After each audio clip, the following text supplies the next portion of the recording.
ರವಿವಾರದಂದು ನಿಮ್ಮ ಆಸೆ ಪೂರೈಸಬೇಕಾದರೆ ನಿಮ್ಮ ಆಸೆಯ ಆಕಾಂಕ್ಷೆಗಳು ಮತ್ತು ನಿಮ್ಮ ದೃಢತೆ, ನಿಮ್ಮ ದೃಢ ನಿರ್ಧಾರ, ಮನಸ್ಸು ಸ್ಥಿರವಾಗಿರಬೇಕಾದ್ರೆ ಮತ್ತು ನಿಮಗೆ ಎಲ್ಲ ಕೆಲಸಗಳು ಯಶಸ್ಸು ಆಗಬೇಕಾದ್ರೆ ಗಾಯತ್ರಿ ನಾಮಸ್ಮರಣೆಯನ್ನು ಮಾಡ್ಕೋಬೇಕು ಮತ್ತು ಶುದ್ಧ ಮನಸ್ಸಿನಿಂದ ಶುದ್ಧ ಮಡಿಹುಡಿಯಿಂದ ಮಾಡಬೇಕು. ಗಾಯತ್ರಿ ದೇವಿ ನಾಮಸ್ಮರಣೆ.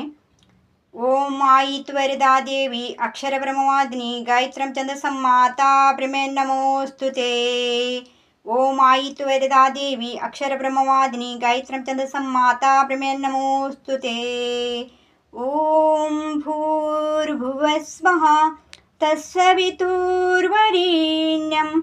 ಭರ್ಗೋ ದೇವಸ್ಯ ಧೀಮಹಿ ಧಿಯೋ ಯೋ ನಃ ಪ್ರಚೋದಯಾತ್. ಓಂ ಭೂರ್ಭುವಸ್ವಃ ತತ್ಸವಿತುರ್ವರೆಣ್ಯಂ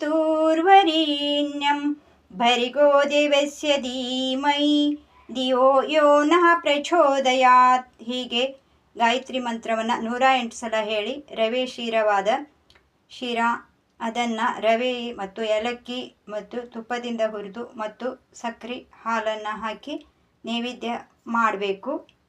ನಿಮ್ಮ ಆಸೆ ಆಕಾಂಕ್ಷೆಗಳು ಪೂರೈಸ್ತಾಳೆ ಆ ದೇವಿ.